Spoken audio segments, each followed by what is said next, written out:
बिटिसिनि चिफ प्रमद बर' बिथाङा मा बुंदों खौरांगिरिफोरनि सिगाङाव बेखौ नोंथांमोना दिनै खोनासंना लानाया मोजां। नोंथांमोना उनथिं होगासिनो दङ।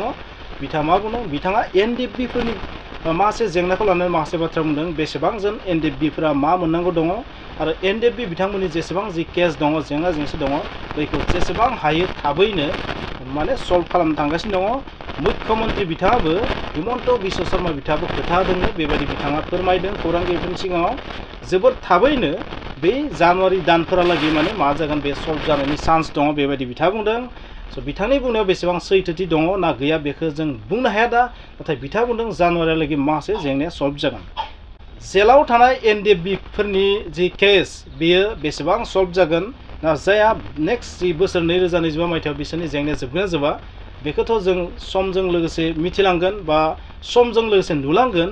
नाथाय बिथांमोना जेलनिफ्राय उदां जागोननि जि प्रसेस, जि लामा, बेनि माखासे इंगित होनाय बायदि बिथाङा बाथ्रा बुंनायखौ जों बुंनो हायो आरो मोनसे आइडिया खालामनो हायो आरो जे एनडिएफबिफोरनि जेंनाफोरा लासै लासै जोबलांगासिनो थादों आरो जोबनायनि लामायाव। आरो आसामनि चिफ मिनिस्टार बिथाङाबो बेवहाय गोसो होदों, एनडिएफबिनि जेंनाखौ सुस्रांनो थाखाय गोसो होदों, माखासे बिथिङै नाजागासिनो थादों। बेबायदि रोखोमनि टाइप आरो बाथ्राफोरा स' एनडिएफबिफोरनि बे जेलाव थानायनि बादै जि माखासे जेंनाफोर हाइनास नन हाइनास बेफोरजोंबो माखासे माने बाथ्रा दङ नालाय, बेफोरखौबो बिथाङा एसे एसे इंगित होलांनो हमदोंसै। जानो हागौ 2025 मायथाइयाव जे इलेक्सन जागोननो बै इलेक्सनखौ लानानैबो जानो हागौ बे पार्पसा, 2022 इलेक्सनखौ लानानैबो जानो हागौ बे पार्पसा।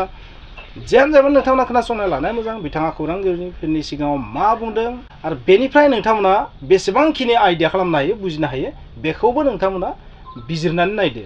बिजिरना नायनाया दरकार लोगोफोर। बिजिरना नायाबा नोंथाङा जेबो बुजिनाय नङा आरो जोबोर थाबैनो एनडिएफबिनि समस्याया जोबनो हासिगौ होननानै जों मोनसे आइडिया खालामनो हायो।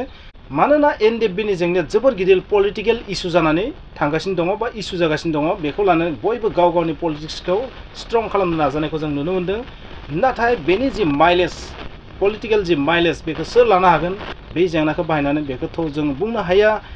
गमामायैनो जों बुंनो हायो ज' बयबो मा खालामनो नागिरदों, गाव गावनि पलिटिक्सखौ स्ट्रं खालामनो नागिरदों। स' प्रमद बर' बिथाङा जायफोर बाथ्रा बुंदों बे खोनासंनो गोनां। बिथाङा मोनसे खोथा होदों, बाथ्रा होदों जे एनडिएफबिनि जेंनाया जोबोद थाबैनो जोबगोन, बेबायदि जों आसा खालामनो हायो लोगोफोर।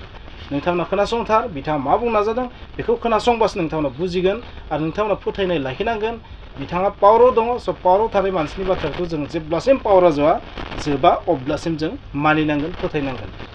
आरो बेहाय जुदि माबा मोनसे जुदि दुर्बल नुदोंबा, ओरैनो बुंनानै माबायदि जुदि नुदोंबा नोंथाङा बेखौ प्रेसार होनांगोन। स' बिथाङा खोथा होदों, चिफ मिनिस्टार बिथाङाबो खोथा होदों बेबायदि, नाथाय बेवहाय प्रेसारा खमि जानो मोननाय नङा। स' अपोजिसना बेखौ प्रेसार होनांगोन, सोरबा आफादा बेखौ प्रेसार होनांगोन।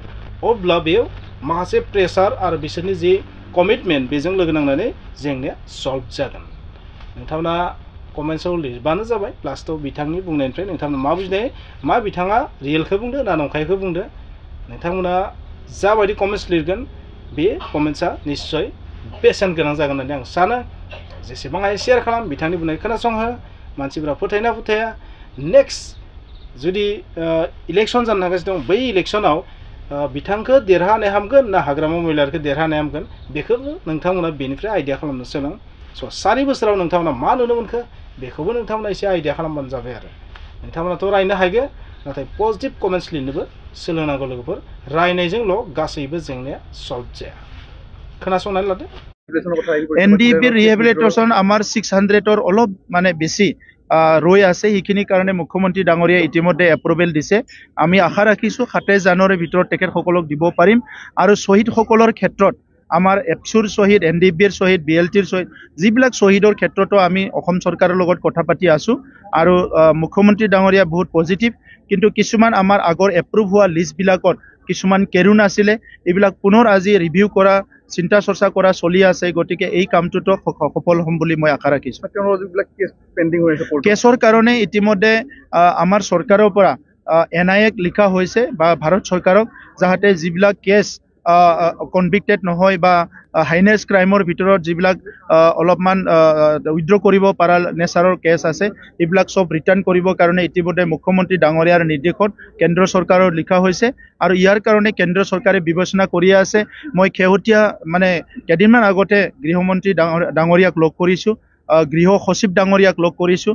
আমাৰ সজাতি দলে লগ কৰিছে মুখ্যমন্ত্ৰী ডাঙৰীয়া ইয়াৰ কাৰণে ফ্ৰিকুৱেণ্টলি কাম কৰি আছে গতিকে এই কেছবিলাককো আমি কম সময়ৰ ভিতৰত উইথড্ৰ কৰিব পাৰিম বা সমাপ্ত কৰিব পাৰিম বুলি মই আশা ৰাখিছোঁ ইতিমধ্যে এইটো চাই আছে আৰু এই কমপ্লেইণ্টৰ বহুতৰে বেচিছ নাই সেইটো তেনেকুৱাই আশা কৰিছে কোনোবাই যে মোৰ নাম্বাৰটো বেছি আচলতে ইয়াত তেখেতৰ কোনোবা এটাত ভাল আছে যদি কোনোবা এটাত বেয়া আছে কাৰোবাৰ কোনোবা এক নম্বৰ বেছি থাকিব পাৰে কিন্তু তাৰ বেলেগ দিশত চাবলৈ গ'লে কাৰিকুলাৰ এক্টিভিটি আছে কিবা আছে চ' এইবিলাক চব প্ৰচেছেদি কৰি আছোঁ আৰু মই প্ৰত্যেকটো বিষয়টো মই নিজে চাই আছোঁ কাৰণ আগৰ সময়বিলাকত দুখীয়া ল'ৰা ছোৱালীবিলাকে ঘোষৰ কাৰণে চাকৰি ল'ব পৰা নাছিলে আমি যিহেতু তেনেকুৱা শ্ৰেণীৰ পৰাই আহা গতিকে আমাৰ সময়ত যাতে 99.9% ক্ষুদ্ধ হয় এইটো আমি লক্ষ্য ৰাখিছোঁ